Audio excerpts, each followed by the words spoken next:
Arakan army আজকে আমাদের ওই যে বান্দরবান জেলার নাইক্ষ্যংছড়ি উপজেলার ঘুমদুম বা তমরু আমার নিজ উপজেলায় দীর্ঘদিন ধরে এরা আছে।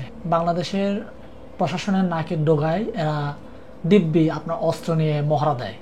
আমরা যারা লোকাল পিপল ছিলাম ওখানে, আমরা কিন্তু ভয়ে, যেহেতু ওদের কাছে অস্ত্র আছে, আগ্নেয়াস্ত্র আছে, অবৈধ অস্ত্র আছে, আমরা ভয়ে তাদের বিরুদ্ধে কথা বলতে পারতাম না।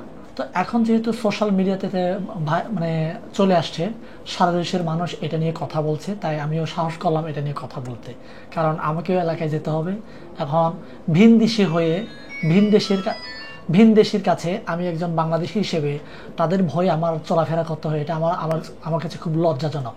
তা আমি যেন বলবো যে বাংলাদেশের যে প্রশাসনদেরকে, এটা আজকের ঘটনা না, এরা দীর্ঘদিন ধরে এখানে শুধু আরাকান আর্মি না, আরাকান আর্মির পাশাপাশি আপনারা সকলে জানেন যে রোহিঙ্গা সলিডারিটি অর্গানাইজেশন, মানে ওদের একটা রোহিঙ্গা লিবারেশন আর্মি নামে একটা পার্টি আছে। এরাও কিন্তু আমাদের নাইক্ষ্যংছড়ি উপজেলাতে এরা ওপেনলি ঘোরাফেরা করে, এবং আমরা যারা এখানে স্থানীয় জনগণ আছি, বাংলাদেশের জনগণ, আমাদেরকে কিন্তু ওরা সবসময় ডাকাতি, চুরি, ছিনতাই এগুলোর সাথে এরা জড়িত আছে। এবং বিশেষ করে নাইক্ষ্যংছড়ি থেকে আপনার মায়ানমার দিয়ে ইয়াবা পাচার, গরু পাচার, এরকম অবৈধ অনেক জিনিস আপনার পাচার হয়ে ওদের মাধ্যমে আপনার বাংলাদেশে ঢুকে।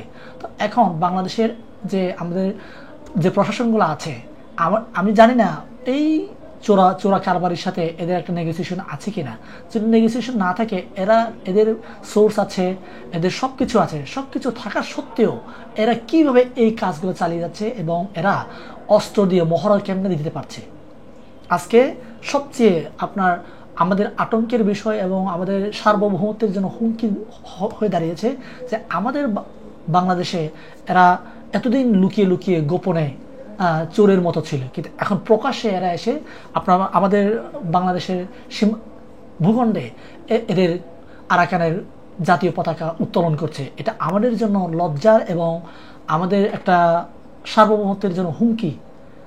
এটাকে আমাদের আসলে বাংলাদেশে আমরা যারা আছি, আমাদের প্রত্যেকে এটার বিষয় নিয়ে সোচ্চার হওয়া উচিত।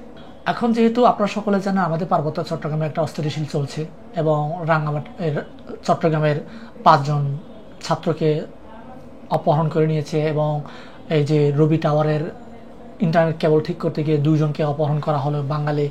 এবং আপনারা সকলে জানেন যে রাঙ্গামাটি জেলায় কাউখালীতে একটা মারমা মেয়েকে ধর্ষণ করা হলো। এই যে সবগুলা একটার সাথে একটা কানেক্টেড, এগুলো কোনো বিচ্ছিন্ন ঘটনা না, ওগুলো প্রি প্ল্যান। এখন যেহেতু ভারত সরকার যেহেতু আমাদের বাংলাদেশকে নিয়ন্ত্রণ করতে পারছে না, এবং আমাদের যে ইউনূস সরকারও আছে, ডক্টর ইউনূস, সেও যেহেতু ভারতকে তেমন মূল্যায়ন করছে না, তাদের কথা মতো চলছে না, এজন্য ভারত যে কোনো মূল্যে হোক এই বাংলাদেশটিকে নিয়ন্ত্রণে রাখার জন্য, এবং এই যে শেখ হাসিনার মতো করে একটা তাদের প্রেতাত্মা এটা বসানোর জন্য ওরা প্রতিনিয়ত ওরা চেষ্টা করছে। তার এই ধারাবাহিকতায় আমাদের পার্বত্য চট্টগ্রামে যে আপনার অপহরণ, গুম, খুন, ধর্ষণ দেখতে পাচ্ছেন, এবং এই যে আরাকান আর্মিরা পতাকা উত্তোলন করে যে জলকিলি খেললো, এগুলো প্রত্যেকটার সাথে একটা কানেক্টেড, কিন্তু এগুলো বিচ্ছিন্ন ঘটনা না। এখন আপনারা হয়তো যারা জানেন না এই ঘটনাগুলো, আপনারা মনে করবেন এগুলো বিচ্ছিন্ন ঘটনা না, এগুলো বিচ্ছিন্ন ঘটনা না, এগুলো প্রি প্ল্যান, এবং বাংলাদেশের মানুষের মাঝে একটা আতঙ্ক তৈরি করার জন্য এই কাজগুলো করছে, এবং আমাদের বাংলাদেশের ভূখণ্ডকে, যে সার্বভৌমত্বকে আপনার হুমকির মুখে ফেলার জন্য এরা এই কাজ করছে। আপনারা সকলে জানেন যে আমাদের বাংলাদেশের সরকারের সাথে আরাকান আর্মির একটা সম্পর্ক নাই। আমাদের বাংলাদেশ সরকারের সাথে যখন শেখ হাসিনা ছিল, তখন আপনার জান্তা সরকারের সাথে একটা সম্পর্ক ছিল, এবং জান্তা সরকারকে বাংলাদেশের সরকার সহায়তা করেছে আরাকান আর্মিকে দমানোর জন্য। সেই জায়গা থেকে এখন যেহেতু শেখ হাসিনা নাই, এখন যেহেতু ওই যে আরাকান আর্মির সাথে ভারতের একটা ভালো সম্পর্ক রয়েছে, এবং এরা জান্তা সরকারের সাথে যুদ্ধ করার জন্য এবং আরাকানকে স্বাধীন করার জন্য ভারত প্রচুর পরিমাণে অর্থায়ন করছে এবং অস্ত্র দিচ্ছে, এদেরকে অস্ত্র মজুদ দিচ্ছে। তো এই জায়গা থেকে আমি মনে করি যেহেতু আরাকান আর্মির সাথে ভারতের সম্পর্ক আছে, এবং আমাদের পার্বত্য চট্টগ্রামের জেএসএস, আপনার যে আঞ্চলিক সংগঠনগুলোর সাথে যেমনটা ভারতের সম্পর্ক রয়েছে, এই সব সংগঠনগুলোকে আমি মনে করি বাংলাদেশের বিপক্ষে নিয়ে যাওয়ার জন্য, সার্বভৌমত্ব ক্ষুণ্ণ করার জন্য এরা একসাথে সবগুলো অস্ত্রকে, এদের হাতিয়ারগুলোকে একসাথে ওরা বাংলাদেশের বিপক্ষে ব্যবহার করার চেষ্টা করছে।